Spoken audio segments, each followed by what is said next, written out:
Para a maioria, o dia do fim da vida é desconhecido, enquanto para poucos sabem até o horário. Eles chamam de vigília da morte o período anterior à execução de um preso condenado. É um tempo de isolamento e espera, enquanto o preso conta as últimas horas de sua vida. O que passa por sua mente nesses momentos finais? Neste vídeo, veremos as últimas horas dos condenados à execução em seu último dia na Terra.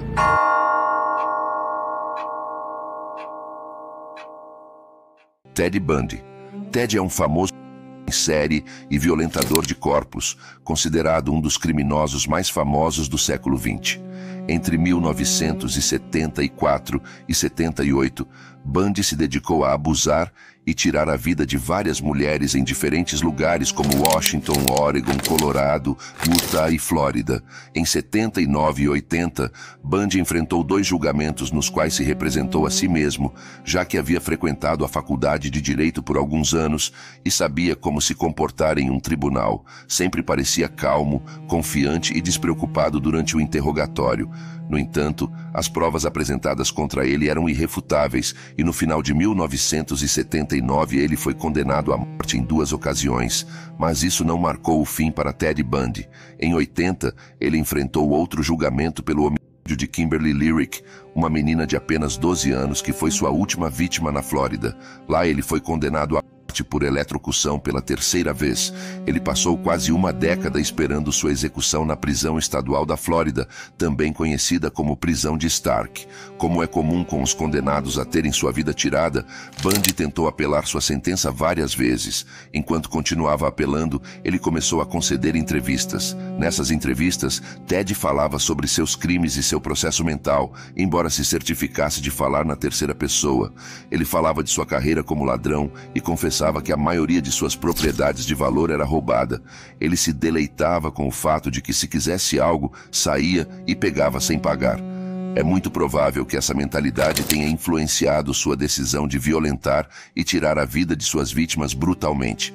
Quando decidiu a data da sua execução para o dia 2 de julho de 1986, Bundy decidiu que era hora de fazer uma confissão. Ele confessou a 2 investigadores que havia tirado a vida de 30 mulheres. Embora algumas pessoas acreditem que ele é responsável por atos prejudiciais contra mais de 100 mulheres, ele relatou como voltava a visitar os locais onde havia prejudicado as vítimas e realizava ações inaceitáveis com os seus corpos em decomposição, mantendo essa conduta por vários dias até que não conseguisse mais. Por mais chocante que pareça, essa não era a única prática condenável que ele realizava. Bundy também confessou que costumava cortar a cabeça de algumas das suas vítimas com uma serra de arco e levava as cabeças para casa como uma espécie de troféu. Após alguns adiamentos, a data da execução de Bundy foi marcada para 24 de janeiro de 89. Para a sua última refeição, não fez nenhuma solicitação especial e recebeu a refeição normal da prisão, que consistia em carne, ovos, batatas fritas e torradas. No entanto, ele perdeu o apetite e não conseguiu tocar na comida. Na sua última noite com vida, centenas de pessoas acamparam fora da prisão, comemorando e antecipando o seu falecimento. Dentro da prisão, Bundy aceitou o seu destino, então fez 2 últimas chamadas telefônicas para se despedir de sua mãe. As últimas palavras do famoso agressor foram: "Gostaria de enviar meu carinho para minha família e amigos." Ele foi executado por meio de eletrocução às 7h40, com pessoas presentes para testemunhar o acontecimento. Após a confirmação da sua execução, aqueles que aguardavam notícias em frente à prisão soltaram fogos de artifício e comemoraram após a execução de Ted Bundy. Após a execução de Ted Bundy, o seu corpo foi transferido para o escritório do médico legista para uma autópsia. O seu cérebro foi retirado e entregue a cientistas para exame a fim de procurar qualquer anomalia que possa ter contribuído para os seus atos condenáveis. Por fim, o corpo de Bundy foi cremado conforme o seu desejo e as cinzas foram espalhadas nas montanhas de Washington, o mesmo local onde ele ocultou os corpos de algumas das suas vítimas. John Wayne Gacy. A infância de John Gacy foi problemática, pois seu relacionamento com o pai estava tenso. Seu pai, que era alcoólatra, frequentemente o machucava fisicamente e emocionalmente, assim como suas irmãs e a mãe. Crescendo, Gacy pode ter enfrentado dificuldades para compreender sua sexualidade, já que era atraído por homens, mas vivia em uma sociedade amplamente homofóbica. Diante desse desafio, Gacy decidiu se casar. Ele então se mudou para Waterloo, Iowa, onde a família de sua esposa possuía 3 restaurantes e ele se tornou um gerente. A vida de John parecia perfeita até maio de 68, quando foi acusado de agredir 2 meninos. Esse foi o início do caminho sombrio de Gacy, um caminho que eventualmente o levaria a um fim prematuro. Em novembro do mesmo ano, ele se declarou culpado de um crime de sodomia e foi condenado a 10 anos de prisão. Nesse mesmo período, sua esposa se divorciou dele e fugiu com seus filhos. Enquanto estava na prisão, John se tornou um prisioneiro comportado e, após cumprir 18 meses de sua sentença, foi libertado sob condicional em junho de 70. Assim que saiu da prisão, Gacy voltou para Chicago, onde nasceu, para recomeçar a vida. Ele teve sucesso em sua reinserção na sociedade. Fundou uma empresa bem-sucedida, se casou, frequentou a igreja e era conhecido por promover festas elaboradas. No entanto, um lado sombrio estava presente nele, esperando para ser liberado. O desaparecimento súbito de um garoto chamado Robert, em dezembro de 78, levou a uma investigação que resultou na prisão de John Gacy. Descobriu-se que Gacy estava atraindo jovens para sua casa, onde abusava deles e posteriormente tirava suas vidas. Gacy foi finalmente preso em 22 de dezembro de 1978, após o que confessou os homicídios de cerca de 30 ou mais jovens. Depois de ouvir a confissão, a polícia vasculhou sua casa e encontrou 26 corpos escondidos em um espaço abaixo da casa. O julgamento de John começou em fevereiro de 80 e ele foi acusado de 33 mortes. Ele foi considerado culpado das acusações de assassinato, bem como de agressão, e foi condenado à pena de... John passou 14 anos no corredor da morte no Centro Correcional de Menard. O isolamento que vem com estar no corredor da morte o levou a começar a pintar. Ele costumava pintar diferentes palhaços, caveiras, sua casa e pássaros. Suas pinturas até foram expostas e vendidas em leilões. Por mais interessante que isso possa parecer, essa não foi a única coisa que Gacy se interessou. Ele leu uma ampla variedade de livros de direito e acumulou o conhecimento necessário para apresentar diversas apelações. No entanto, seu conhecimento e apelações não foram suficientes para salvá-lo, pois em outubro de 1993, a data de execução foi marcada para 10 de maio do ano seguinte. No dia anterior à sua execução, Gacy foi transferido para o Centro Correcional de Stateville, onde a execução aconteceria. Gacy passou a tarde com sua família em um piquenique realizado no terreno da prisão, que seria sua última refeição. Gacy solicitou um balde de frango do KFC, uma dúzia de camarões fritos, batatas fritas, morangos frescos e uma Coca-Cola Zero. À noite, ele recebeu a visita de um padre católico que realizou os últimos ritos antes de ser conduzido para a câmara de execução. Enquanto Gacy se preparava mentalmente para perder sua vida, uma multidão se reunia do lado de fora do Centro Correcional de Stateville, aguardando sua execução. A maioria deles estava feliz que o reinado de maldade de Gacy estava chegando ao fim. Depois de ser amarrado à cadeira de execução, as supostas últimas palavras de Gacy foram: "Beijem minha bunda". O advogado presente argumentou que ele estava falando com um oficial da prisão. Gacy foi finalmente executado por injeção letal e seu corpo foi posteriormente cremado. Aileen Wuornos. Aileen Wuornos nasceu de uma mãe menor de idade que a abandonou com seus avós quando ela tinha apenas 11 anos. Nessa idade, Aileen já estava vendendo seu corpo na escola em troca de drogas, comida e cigarros. Desde então decidiu fazer disso uma carreira, antes de se tornar uma assassina em série. Aileen tinha um extenso histórico criminal e foi presa várias vezes por diferentes motivos, incluindo roubos entre as idades de 14 e 22. Aileen testemunhou o pior que o mundo tinha a oferecer e, por isso, tentou tirar a própria vida 6 vezes, mas nenhuma foi bem-sucedida.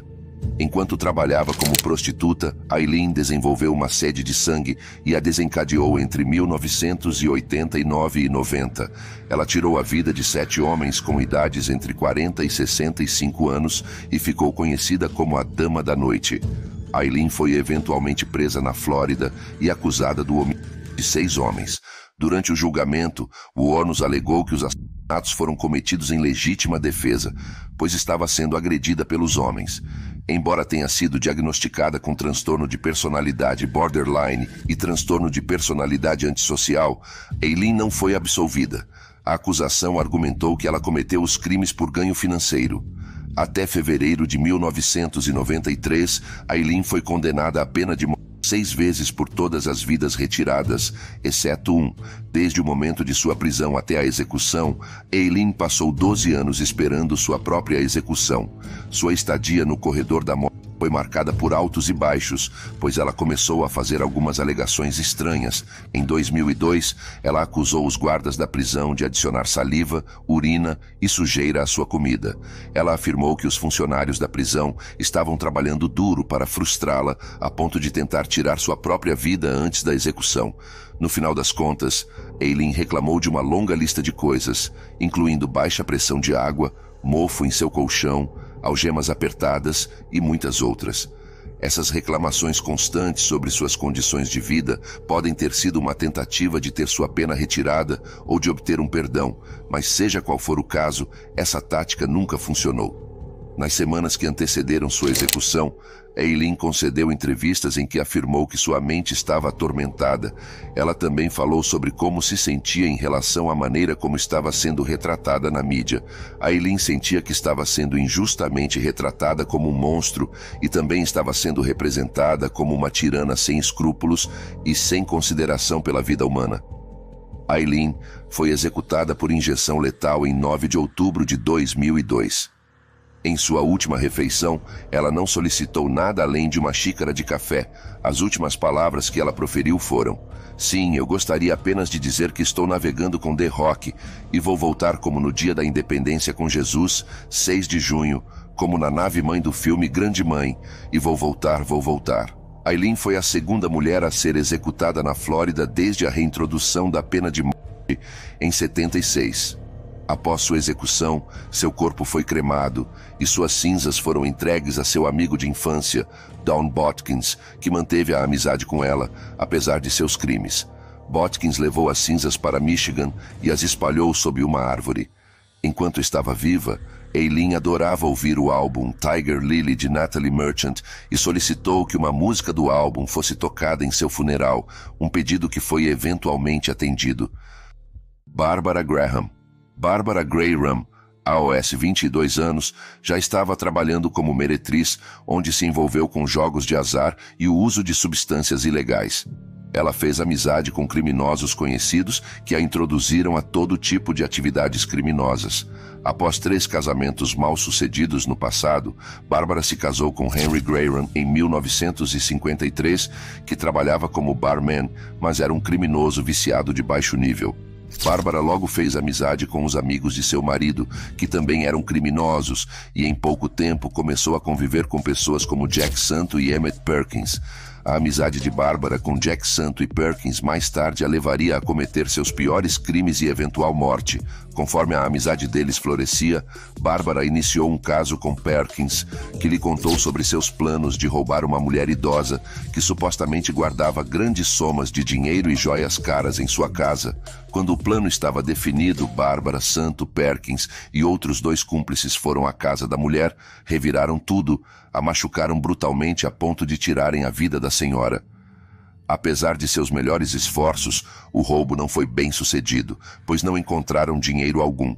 No entanto, cometeram um crime grave que levou a polícia diretamente a eles. Durante o julgamento, Barbara manteve sua inocência, mas as evidências apresentadas contra ela, incluindo depoimentos de testemunhas e provas físicas, levaram à sua condenação. No Tribunal da Opinião Pública, ela foi apelidada de Babs a Sangrenta devido à gravidade do assassinato e à falta de remorso. Em 55, Barbara, Santo e Perkins foram eventualmente considerados culpados de homicídio em primeiro grau e condenados à pena de morte. Bárbara tentou apelar de sua sentença, mas todos os recursos falharam e sua data de execução foi marcada para 3 de junho de 1955. No dia anterior à sua execução programada, Bárbara foi transferida para a prisão estadual de San Quentin, onde a execução ocorreria. Durante a maior parte do tempo, ela se sentia inquieta, andando de um lado para o outro na cela de espera da câmara de execução. Era uma cela pequena, e ela só conseguia dar 4 passos entre a parede e a porta. Ela mais tarde recebeu a visita do diretor da prisão, que se sentou com ela e conversou de maneira calma. Parecia que ele sabia que ela estava aterrorizada e estava determinado a ajudá-la a se acalmar. Antes de deixar a cela, o diretor ordenou que os oficiais da prisão servissem a Bárbara quantos milkshakes de chocolate duplo ela quisesse. Segundo o que sabemos, Bárbara consumiu apenas milkshakes na noite anterior à execução. Na manhã de 3 de junho, Bárbara teve um café da manhã que consistia em um sundae de calda de chocolate quente. Ela estava aterrorizada com a execução e era conhecida por expressar abertamente sua incredulidade sobre a situação. Sua execução na câmara de gás estava programada para as 10 horas, mas foi adiada até as 11h30. Bárbara pediu para que colocassem um pano sob seus olhos para que ela não visse o rosto dos policiais. Suas últimas palavras foram: "Pessoas boas sempre têm tanta certeza de que estão certas." Quando pediram para que ela respirasse bem fundo para que facilitasse o processo, ela respondeu: "Como você sabe disso?", tornando-se então suas últimas palavras. A execução de Bárbara foi assistida por 30 pessoas, incluindo repórteres e guardas da prisão. Seu marido Henry cuidou do corpo de Bárbara, que após o ocorrido foi enterrado no cemitério da Califórnia.